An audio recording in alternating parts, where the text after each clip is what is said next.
Hey guys, this is Mike with Sharing in the Disruption podcast, and I'm really excited to be starting this up. Hope to bring a lot of value to you, and we're going to be talking about how technology is advancing and the effect it can have on you, your family, your finances, and even what it means to be human. Enjoy.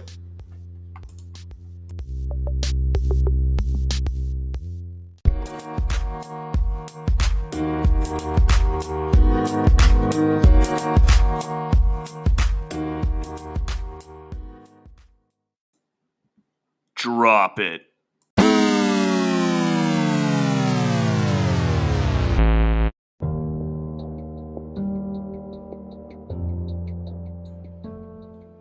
Holy smokes, guys.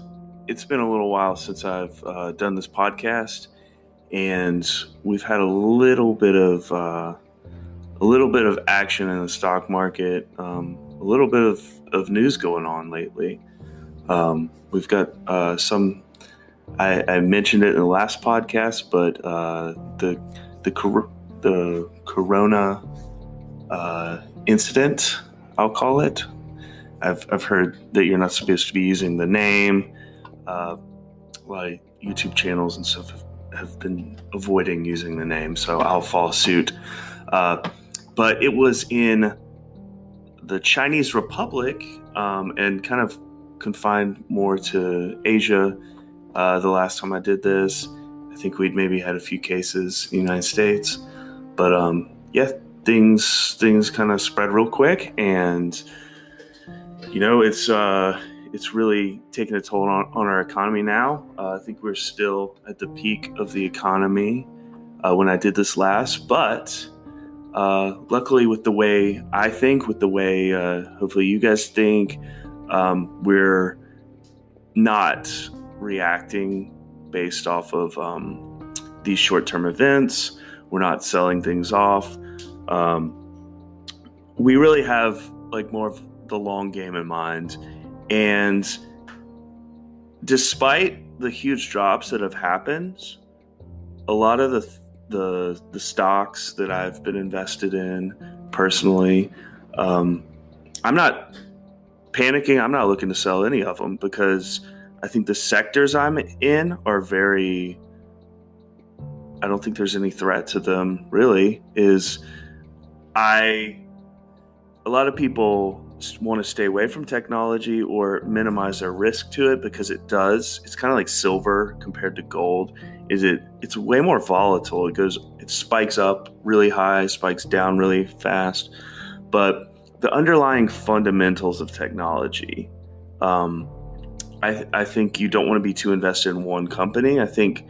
But I have kind of this different mentality, whereas a lot of investors think you need to be very spread out in all these different sectors, be it industrials and medical and consumer products like food and retail and all these different things. They want to be massively spread out. But at this point in my life, I'm 30 years old.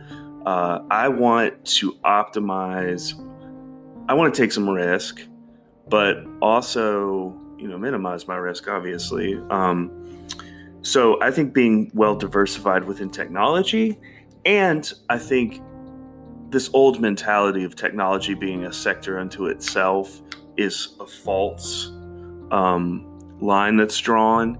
I think technology is every industry, as I've said way back, and it's going to essentially technology is just any industry. But when we're talking about technology, we're just talking about this fast moving move towards digitalization. And technology is it's encompassing all industries. And one of the things I love about technology is that a lot of the margins are very high. So a lot of you'll see these retail companies right now that are on the brink of collapse, and airlines and travel. Some of these wounds are self-inflicted. They had all this money and they did stock buybacks throughout the past years when they've been prosperous. Even a company I love, I think they could have done things to put themselves in a better financial position. Tesla is luckily they raised a couple $1 billion right before all this happened, but they've been so focused on growth that I don't think they have as much cash on hand as I'd like. That's probably the stock I'm most nervous about, just because they're in a highly capital intensive sector like automobiles, but they're also in solar, they're in more technology, but I think they're one of the more exposed companies right now, but also I think they're going to get through. They also have less plants than all the other auto manufacturers, really, so they can scale down, scale up really fast, and they have such exposure in China, and they're so the China market's different here, especially with the government being so powerful there. Is Elon Musk is one of the only companies that's ever pretty much has unsupervised reign to have a company in China. And I think that will play to his advantage very well. During these hard times, China can prop up a lot of its companies. And I think it can guard Tesla against a lot of the headwinds. And this is a event, unless this just brings down the whole economy. This is an event that's like, it's taken on China, then China starts to recover from it. It's taken on Korea and South Korea and Europe, Italy, Spain, now the US. US just happens to be one of the biggest economies in the world, so it's really affecting everything right now. But it seems it's not hitting everything at once. You see that even in just the US. It's like New York right now is getting, this is the 29th of March, is just getting hammered. But now you're starting to see other states. Oh, you saw Seattle getting hammered at first. Then New York, then California, then New York.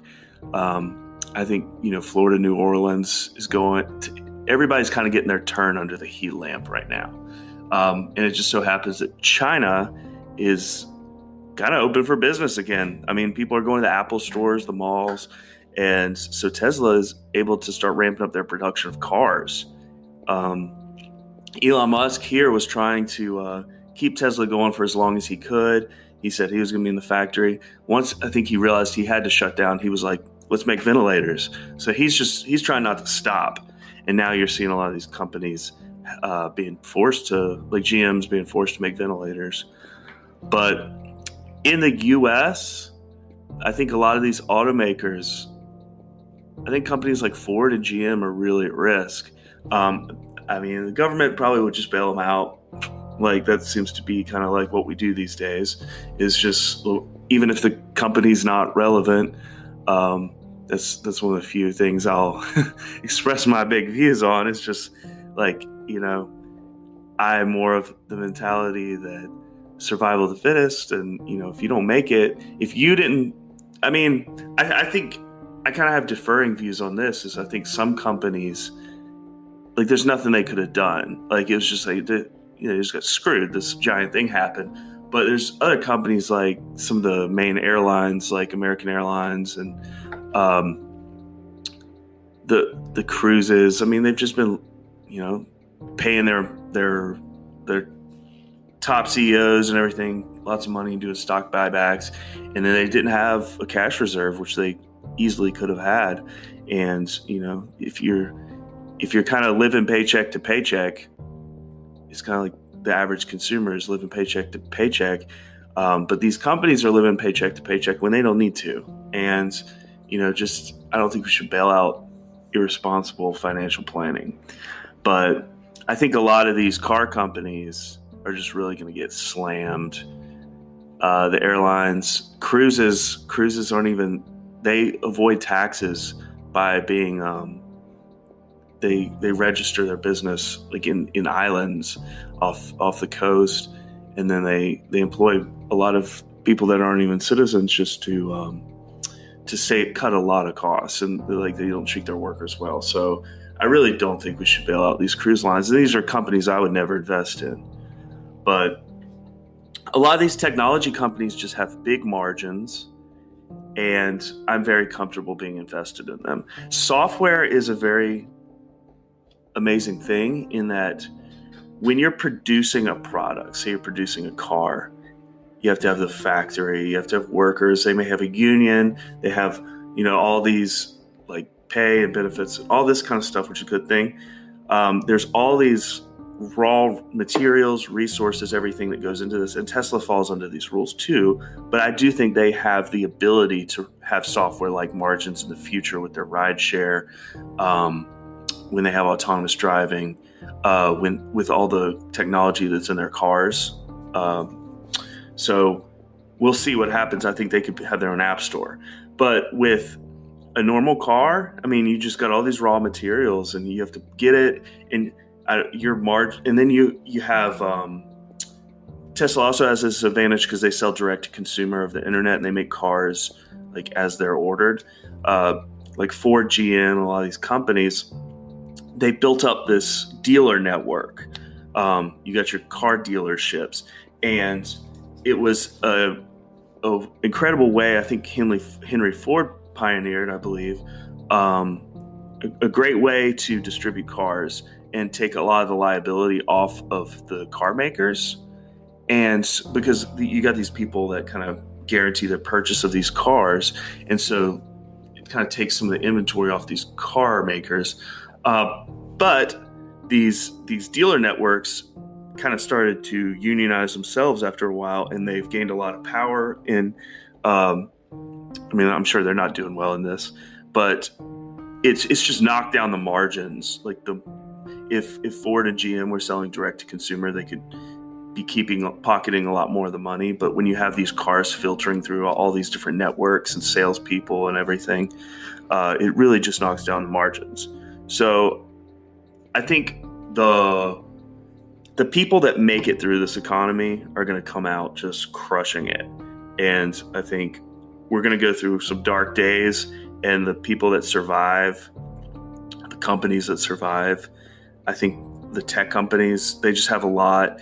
Even companies like people, I don't love Uber and Lyft as an investment, but I think they're going to do fine through this, because unfortunately the brunt of these gig jobs is borne on the workers. And so they can just shed all the workers. Like a time like this, Uber could just pretty much just cut all the contracts. And then as soon as this is over, they could just say, and people are going to need work, so they're still going to do it. Like they didn't lose any. I mean, Uber didn't lose anything. They could cut down to 10 employees if they wanted to. And all these gig jobs have a huge advantage. I used to work for a solar company, I won't name, that pretty much had 30 employees in one state.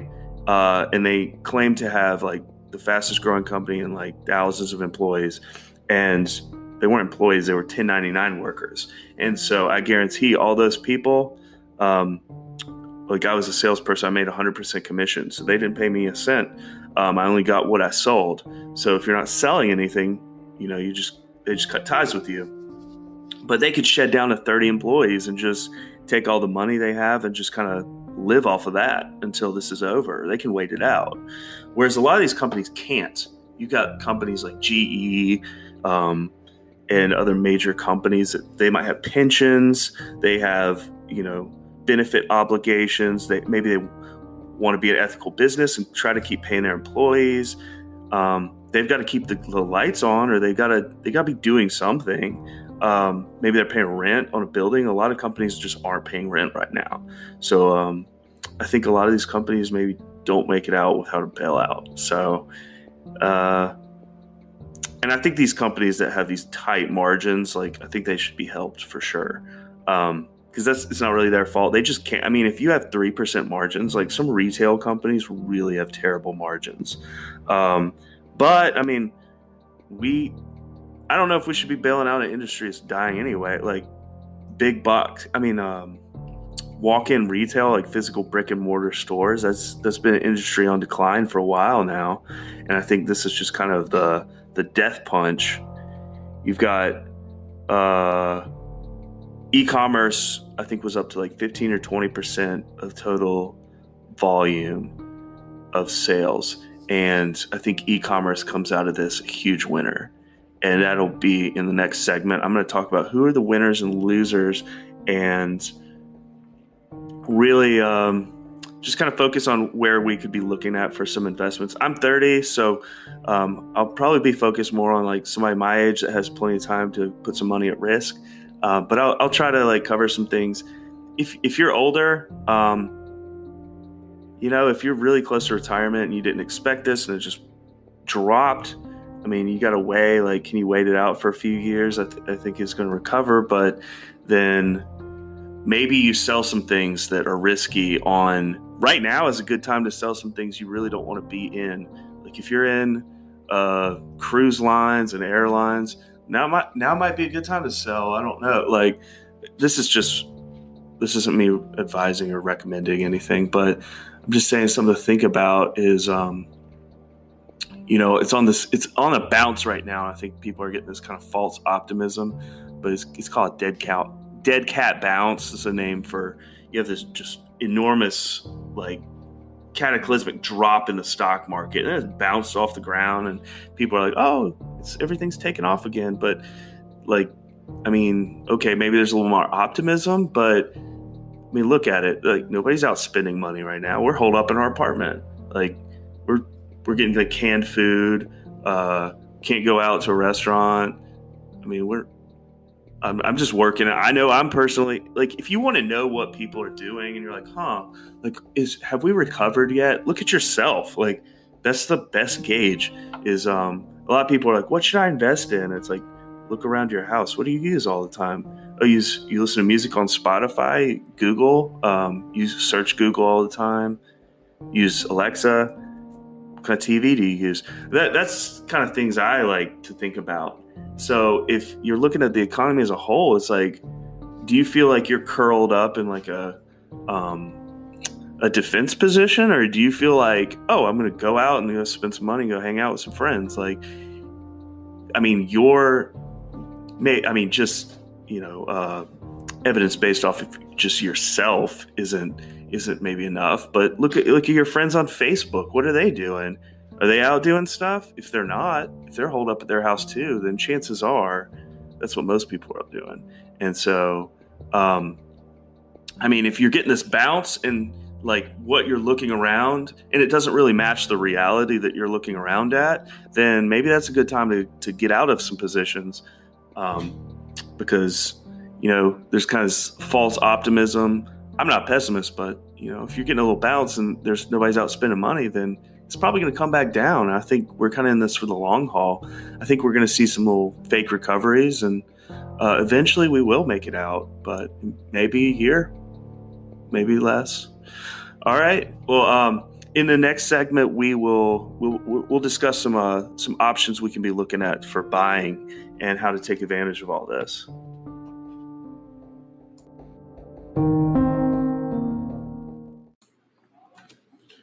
All right. So before I get into talking about specific stocks, I'm going to go into an article from an ETF fund that I follow a lot. This is a really great fund. I've mentioned it on here before. They are right up my alley, and they invest in exponential technologies, kind of like the cutting edge stuff. They're almost like futurists, and they really look forward, and they do a ton of research. It's not like a lot of these kind of financial companies. They do a lot of analyzing charts, they analyze, some sort of trends and things like that, but it's a lot from a financial perspective or a mathematical calculations and statistics and things like that. Whereas ARK Invest really delves into the underlying technologies, and they literally, I even thought about trying to work for them. They have separate. They assign a separate person, like it's almost like in a newspaper where they have a beat. You're kind of assigned to a certain topic, and they have somebody that specializes in each of their core areas that they've defined as some of the most innovative areas. And with those 5 areas, so they've identified the fastest areas that they see, as I mentioned in an earlier podcast, which is the ones they've kind of narrowed it down. They've expanded a little bit more than this, but DNA sequencing, artificial intelligence, robotics, energy storage, and blockchain technology. And so they kind of have someone that specializes very much so, like the person that analyzes DNA sequencing. They have their own podcast. They really, if you want to like really learn about some of these companies that I am not authorized to speak about, like I speak more generally about these things. But if you really want to go into some depth, they do interviews and they do research papers on therapeutics that are coming out, on CRISPR and gene editing, artificial intelligence. I mean, they have like the guy, one of the designers from NVIDIA on there talking about chipsets that they do for data centers and Bitcoin and all that different stuff. Robotics, I think it's Teradyne. They talk about companies like that, energy storage, Tesla, blockchain. I mean, so they really just go in depth with like where these things are going, and they release like research papers that you can read. So what they're doing here is just talk this article, and if you want to follow along at all, it's ARK-invest, ARK-invest.com/research/coronavirus. And they're kind of talking about the way they're seeing things going and how to take advantage of the markets and how this is completely restructuring the business community. So they're talking about how innovation gains traction during tumultuous times. That's the heading on this paragraph I'm reading.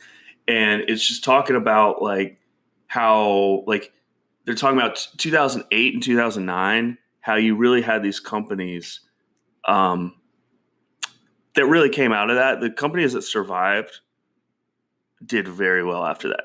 Amazon almost went out of business in the dot-com bubble, but Jeff Bezos hunkered down and put away a lot of money. And he had money that he'd raised right before that. That's what gives me some hope with Tesla is Jeff Bezos did some money raising before the dot-com bubble crash. And when you had all these other companies going out of business, they called Amazon.bomb because they thought it was going under. And they came out of that and they gained a lot of ground till the 2008s, 2009. I mean, their stock went down quite a bit then too. And I mean, you see their meteoric rise was really after 2009. I mean, they were successful before that. But yeah, I mean, it just takes out all the competitors and just, you think about this bull run from the past 11 years we've had. I mean, you've really just seen this consolidation. You've actually seen, I would say, a decrease in innovation in some senses because I see all these new companies coming up, and before they even can go public and become a big company, they get bought out by about 5 companies. The FANG stocks plus Microsoft, Facebook, Amazon, Apple, Netflix, Google. Netflix isn't as big into acquisitions, but that I know of, and Microsoft. And they're just, I mean, literally look at look at the history of how many of these companies these major companies are buying, these big tech. And I think big tech's going to come out of this stronger than ever. Because as I said, software-like margins, I was trying to get to that earlier, is just you produce a piece of software, and it's like it's software and pharmaceuticals have a similar like thing. Is it's just like you put all this money up front, and software actually has better margins than pharmaceuticals. But you like with pharmaceuticals, you put all this money up front, and then once you have it, it's easy to produce. I mean, you still have some raw materials, but you're able to think about how much until a generic comes out, they can charge so much for a medicine. And they're like, oh, we're just recouping our research.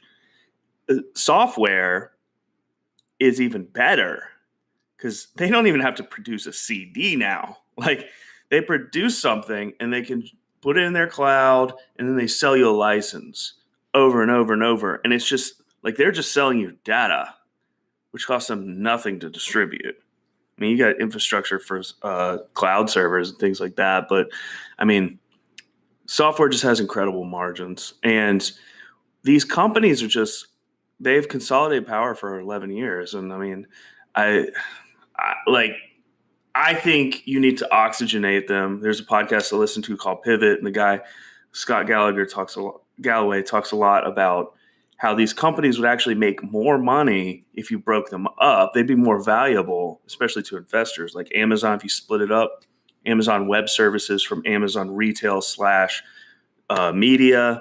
I mean, you'd have the most valuable cloud company in the world, and then you'd still have their valuable, like you, when eBay and PayPal split up, you had like the collective combined value of both of them was higher than when they were combined. So it really does a disservice to investors for these companies just to keep becoming these behemoths. But I think you're going to see more of that out of this. These guys are going to come out loaded with cash, and they're going to be ready to buy up everything they can look at. And because the economy is so weak, I don't think the Justice Department is going to continue going after them for monopoly. I think that took the wind out of those sails. This article is talking about Salesforce had a 20% increase in revenue coming out of 2009. Amazon delivered a 14% growth during its worst quarter in 2008, 2009. So software as a service, or SaaS, is like, I mean, that's those companies don't really take a huge hit always in these things. And we've got a unique environment going on right now where, yeah, you have everything that you have to physically visit, interact with people, and like those industries are taking a huge hit. I mean, initially everything dropped when this whole news came out, but I think there's been these winners, and you see some of these companies coming out of this, and it's like they're definitely benefiting from this work at home thing. And some of them, I think, are rising just during this, and they'll probably drop back afterwards. But I think the underlying trends, like I like a company like Zoom. It's a good company. The technology is great. I think because it's one of those few stocks, that and like Teladoc and some of these other stocks, or some of the few, Costco. There's some of the few stocks that are actually rising right now. So there's kind of seeing these safe havens. I think there's too much money going into too few stocks. Therefore, you get these outrageous valuations. So I think just because it's benefiting from all of this doesn't mean it's a good place to put your money. I put some money in Zoom early on, but ever since I've started looking at other companies that also benefit from, what is Zoom? Zoom is working remotely, and you've got other companies that do what Zoom does that aren't as high profile, and their stock actually hasn't gone up, whereas Zoom really hasn't dropped. It's just gone up. But a company like Zoom actually had a security issue a while back with somebody being able to hack into their video conferencing. Now, I was talking to an Uber driver that we were riding with. You can get information out of people just by everyday reactions you have. Like if somebody's in a different industry, like ask them some questions that can give you some advice about investing. And this guy, I was like talking to him, and he was in networking, and he installs like networking systems for companies. And I said, what are companies mostly using? He's like, I was like, are they using stuff like Zoom? And he said, no, they're a lot of them are using Cisco. And I was like, oh, really? And he said Cisco Codex or WebEx is, I think, is what they have. I haven't looked into it a lot, but he said that's one of the most secure. Like these big companies, they don't want to use Zoom is being used by a lot of maybe smaller companies. It's easy to access. You can download a free app, but Cisco has like a software, from my knowledge, that is much more secure, hard to hack. I think a company like Citrix does. They offer video conferencing technologies, and Ring Central. And if you look at all these stocks, they've been pretty beat up. So like sometimes you have to be creative in what you go into. Something that I didn't think of the other day that was really creative was I was listening to a podcast where they were talking about investing in auto insurance companies, like maybe a Progressive or or something like that, because right now people aren't going to stop paying their auto insurance because they're anticipating, oh, I'm not going to stop driving because of this. I doubt many people are going to stop driving. And as soon as this is over, they're going to be able to drive again. But what are you going to, auto insurance margins are based a lot on their calculations as to how many wrecks they have to pay out. Like if everybody wrecked at one time, they'd be screwed. Um, like their calculation is, okay, this percent of the population is going to wreck, and we're only going to have to pay this much out. So right now, if everybody is not staying at home, because I can attest to that. I had to go to Lowe's Hardware the other day and it was packed.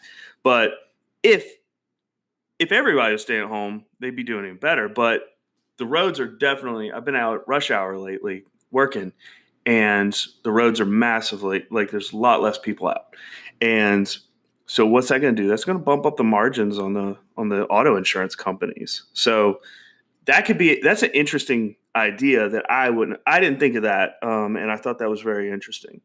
Amazon's going to come out of this a winner.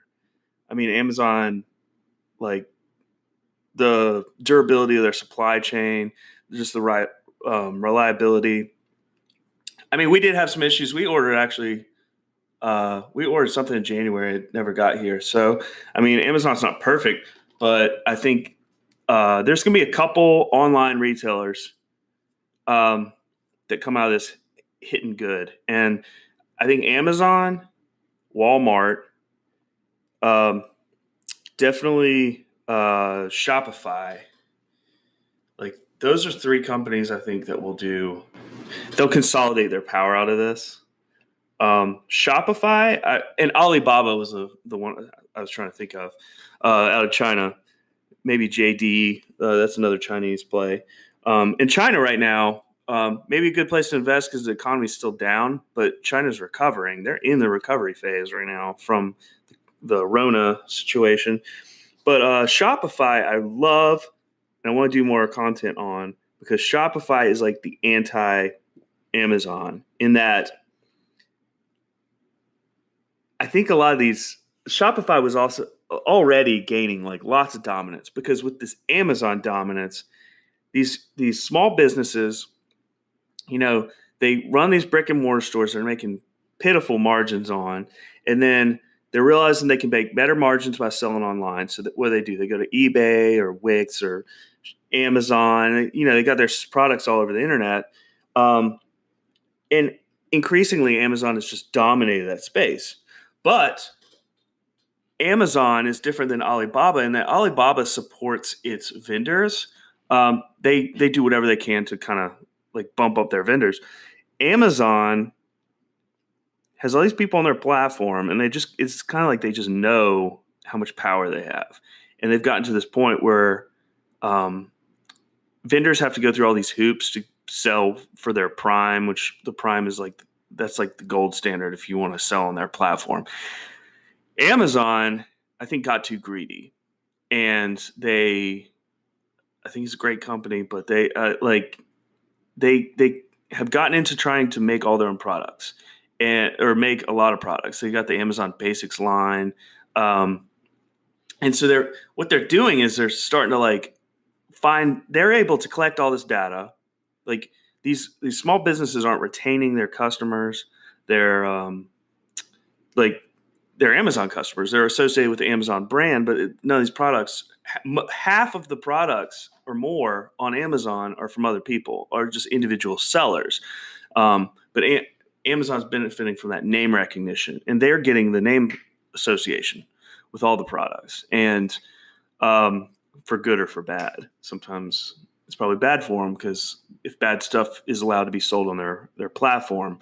But yeah, the Amazon started to list their own products on there, and they would highlight their products at the top, or it was kind of also a pay for play system. From what I understand is, you pay to be ranked higher in Amazon search, almost like Google. And it's just, I think they really have just undermined their credibility with small businesses.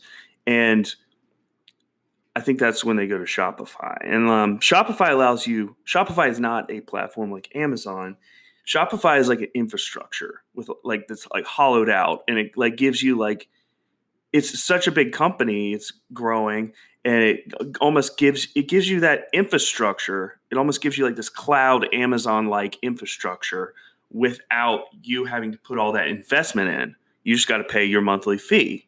You pay a monthly fee, you set up your web domain, you attach it to Shopify. They have an app store, you can build your website, you can they've made acquisitions in supply chain. They've gotten warehouses. They bought like I can't remember the company right now. River Trans. It's a warehousing and supply chain company, and they have this Kit app now, which I love. To my credit, like I use. Or to be open, I use Shopify for my website for my renewable energy company, YBuy, and it's an amazing company. And like we receive 24-hour like really good service, and we just bought a domain on GoDaddy, and then we associate with Shopify. They have an app that's like an artificial intelligence app, and it does marketing for me. It says, "Hey, we've compiled this ad. Do you want to run this on Facebook?" It also it links up to all your different social media platforms. It'll ask me if I want to send out an emailer to all my customers, announce new products. Do I want to post to my Facebook page? So it'll do all these different things that are really cool. So just all these services. I'm really looking forward to when they do shipping for us, because I hate dealing with the shipping the way we do now. I just want something much simpler, but it's an amazing platform. And like I said, it's anti-Amazon because I think it will pull away. It'll allow these small businesses to actually have that infrastructure they need to to compete and to do what they need to do, because you just cannot compete with it like an Amazon. My biggest advice is to pick a niche, but you need an infrastructure like Shopify to really do that. So I think they're going to come out of this like crazy. They're just a software company, so they got incredible margins, and so Shopify is one of my favorite stocks, and it's down a good bit right now. So I'm quite excited about that. Stay-at-home companies. I'm looking at Forbes right now. It's like this is like 20 top stocks. One thing a lot of people like to run to that I'm not interested in. Like a lot of people are like, oh, let's get 3M and Clorox. 3M makes face masks, and let's get the company. Let's try to guess which company is going to come out with a cure for this virus, and which company is going to create this drug. And I think that's a losing game. If you really want to be in the healthcare, like get an ETF, unless you're like in the medical field. I don't mess a lot with pharmaceuticals.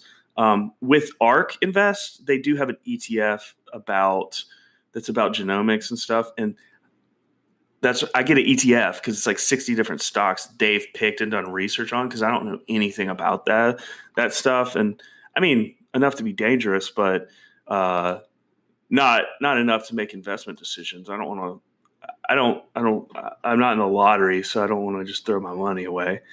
But definitely, like in medicine, a way to play the space without trying to guess specific pharmaceutical things is the technologies.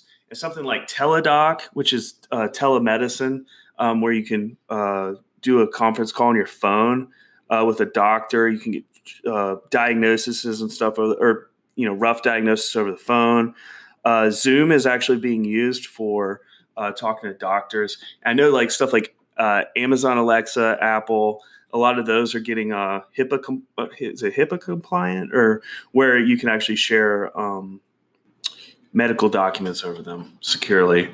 So I like to stay away from a lot of some people are going to like Kroger's and Costco's and stuff like that. Obviously this is stuff that's benefiting from the surge and people running out buying toilet paper and bottled water. But I'm just not interested. I don't see it as like this like persistent thing that's going to keep doing really well.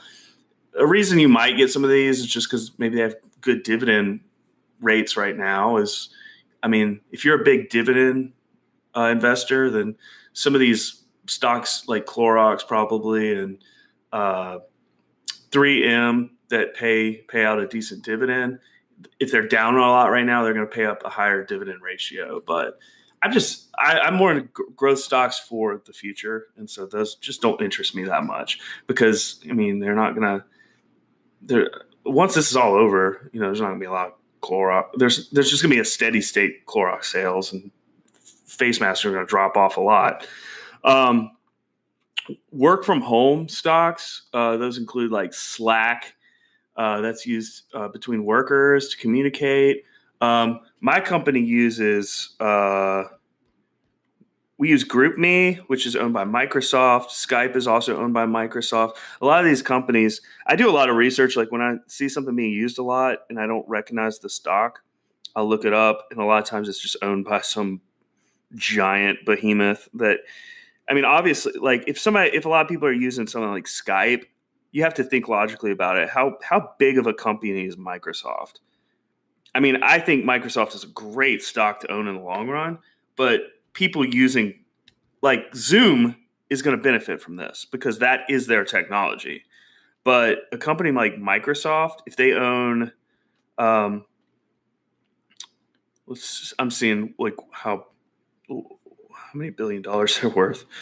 An uptick in Skype use is not going to affect. Okay, $1.12 trillion market cap is what Microsoft is. So yes, people using GroupMe and Skype that's not even going to dent their stock price. So, I mean, but Microsoft's got so much going for it, LinkedIn, all kinds of stuff. So it's just a good stock, and they have pay out dividends. So right now it's a bigger ratio. Citrix Systems, Zoom, both video chat. Like I said, Ring Central and Citrix, I think, is very secure video chat. Ring Central has been around a little bit. And then Cisco is a good one. And then people staying at home. I think Netflix is going to come out of this huge. Disney's taking a huge hit. Probably a good time to pick up Disney just because their parks are a major portion of their revenue, and those have been decimated. Disney Plus has got so much attention. I think Disney is a no-brainer. Like it's going to be much better than it is right now in the future.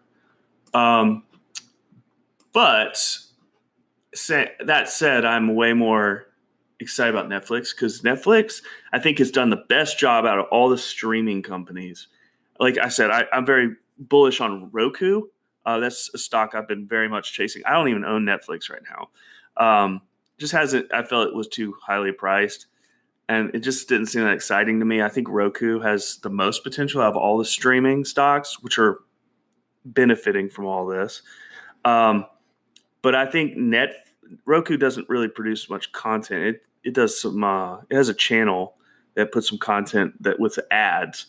Netflix, though, they've done an amazing job at having just an absurd amount of content, very creative shows, and that worldwide, like they literally have invested a lot of money while other people were even questioning their technology in reaching out to other countries. And I think like if they can capture like China, India, South Korea, all these different places, like, I mean, they're going to be a solid company in the future. Peloton, nobody's going to gyms right now. So, I mean,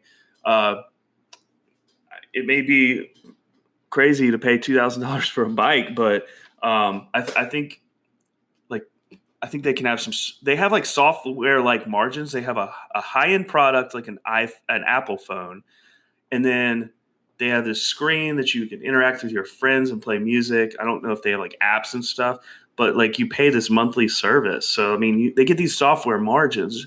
Like look at companies that have a subscription service, and that's a recurring revenue that's just Like, if you're starting a business, you should be thinking, how can I have almost like a software as a service like margins? How can I have like a recurring revenue? How can I have like a subscription sort of element to my business? And that's what I think about all the time on my business. Like, for example, my business, I do solar panels, solar generators, different equipment, and I sell direct to consumer, but I've been thinking more about selling to businesses. And then I was like wanting to sell solar generators to food trucks and street vendors and all these things, which obviously is not good business right now. Hopefully there will be some people left for me to talk to after all this is over. But as an example of how to do something like that, I was thinking about getting into rentals instead of just selling one solar generator to each business and having them eat this giant cost up front. Is how about I acquire some of these and I just rent them out, and then you have this recurring revenue. Maybe they pay like a yearly subscription to be able to use those generators for their vending events throughout the year. So, I mean, if you have your own business, just get creative.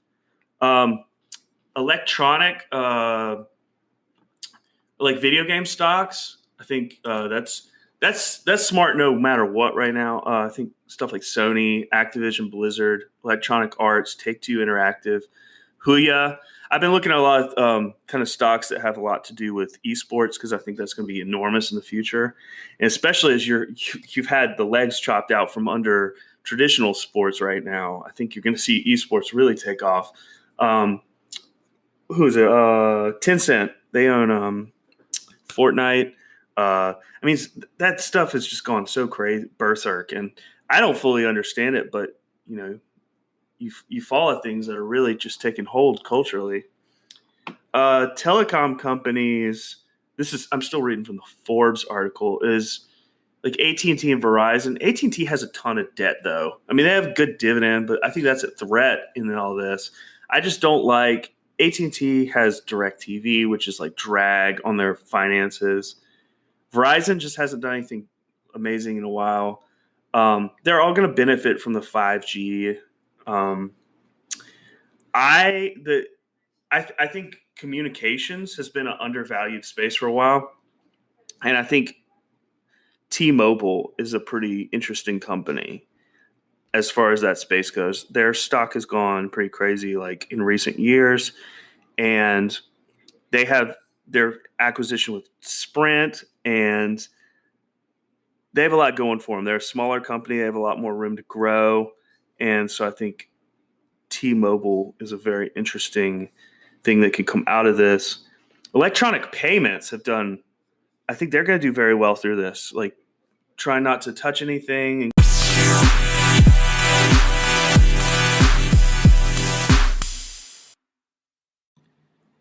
Hey, guys. If you know much about me, you know I like to talk. I like to get my opinion out there.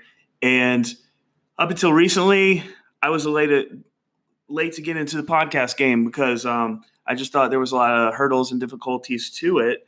And I realized how easy it is through a site called Anchor. It's the easiest way to make a podcast, and it's free. There's lots of creative tools that allow you to record and edit your podcast right from your phone or computer. It gives you a lot of the tools to play in the ball game with the big boys. It gives you a lot of the same resources of your favorite podcasts. It distributes the podcast for you so it can be heard on Spotify, Apple Podcasts, and many more. You can make money from it, and it has no minimum listenership. It's everything you need in your hands to make a podcast in one place. And all you got to do is download the free Anchor app or go to anchor.fm to get started. You know how much I think communication changes the world. And I think podcast is going to be a big part of that. It allows you to get through all the talking heads on TV and allows anybody to give their opinion on the world and get some creative ideas out there. So start your own podcast. And I think a good bet is a company like Square or PayPal. Square, besides owning its those chips that go into a phone to measure to read cards, it has that infrastructure for businesses. They do point of sale systems, but they also have the Cash app. And it's run by Jack Dorsey, the guy that heads Twitter. Um, and I have a feeling he might be focusing more on Square in coming years. But I use the Cash app personally. I've used Square. Um, the Cash app allows you to do investments, buy cryptocurrency, and exchange money between people. PayPal has Venmo, which is pretty much the same thing. Uh, so I think these contactless payments and these fintech companies will do very well. Uh, Going into Yahoo real quick and kind of wrapping up with some more stocks that play this space. I did kind of want to mention that on this day-to-day basis, after this market's dropped initially, you have the stock market going up some days, down some days, quite a bit. On the days it goes up, you're seeing your more traditional companies do well. The companies that really took a hit when it nosedived. The days the market gets better, though, to me is like you don't want to buy those stocks because you want to wait till it drops again because you want to buy low and sell high. But those safe haven stocks drop quite a bit. I've noticed, like these online educations, like 2U, Oriental Education, uh, Teladoc, Zoom, Peloton. These stocks actually go down when the market's going up lately. It's kind of working inversely because when there's hope, these stocks are going down, which tells me when we recover from this, these stocks will drop a good bit because that hype will be gone. But every time there's this hope of the market pulling out, you actually have a decline in these safe haven stocks right now. And when the market drops right now, that's a drop in the traditional stocks, but it's actually going up for like when the market's tanked to the lowest. You don't want to be buying your Zooms and your Teladocs and things like that. So really, like when you have this dead cat bounce, it's a good time to be picking up some of these, these stocks specific to benefiting from the work from home and the schooling from home and the medicine and stuff like that. So that's just my opinion. But there's just a few more stocks that benefit from these spaces right now. I think social media is benefiting, even though Facebook says they're not making a lot more. They're probably losing a lot of ad revenue. A lot more people are on Facebook, but that doesn't necessarily mean they're making more money. I think Twitter is going to come out of this pretty good. I think they've just been stalling for so long. Their stock really hasn't done much in a long time, but they actually have some new oversight on their board. They had a new company called Elliott Management come in there. I think they're really going to try to leverage Twitter to be a more dominant social media platform because they have such name recognition. The president's all on there all the time and all kinds of stuff that I think like they could be a competitor to Facebook if it was like if it was run really well. I just think you're going to see a consolidation to Apple's, Google's, Microsoft's, Facebook, Amazon.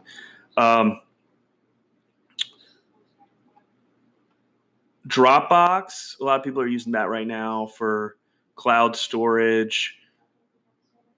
It's kind of like Google Drive and things like that, but it's a private company that does it. You have to pay for it, so I don't. I'm not. I haven't used Dropbox in like 8 years or more, so I can't really speak specifically to it as much. But it's definitely something to research. I know it's used a lot by people working from home. Atlassian,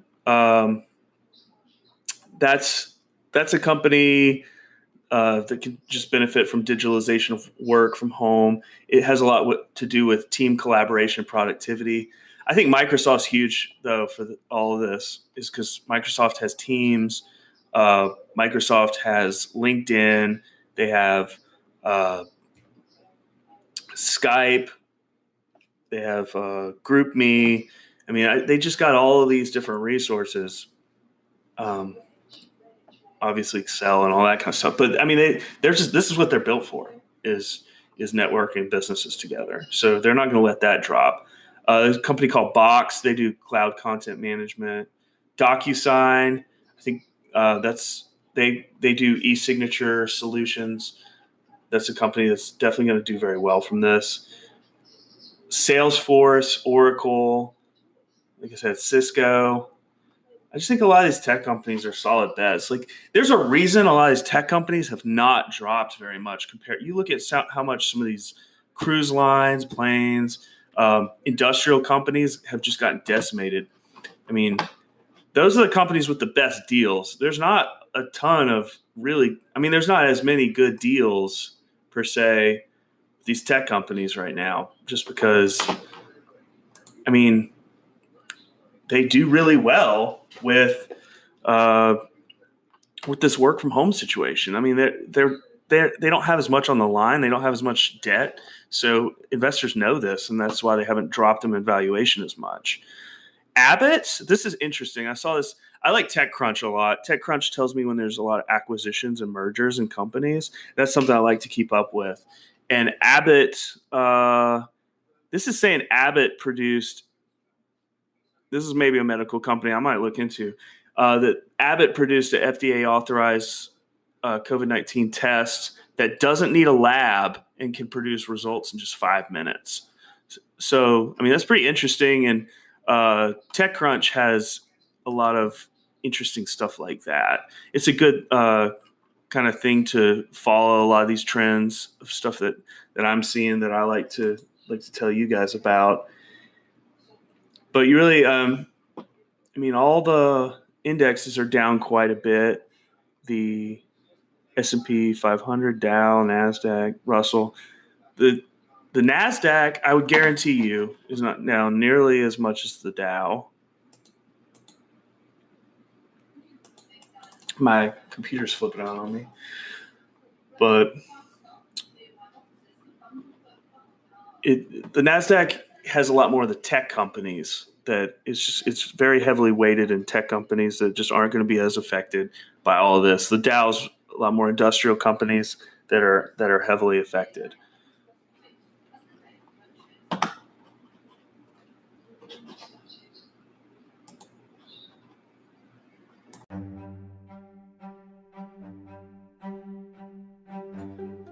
Hey guys, if you enjoyed this podcast, please share it and send it to your mates on Facebook, on Instagram, on any platforms you use, and just get the word out. I'm trying to entertain you guys and really give you some good content to make hopefully some smart financial decisions, or just be entertained and learn something. So yeah. Thanks for tuning in, and I look forward to the next podcast episode.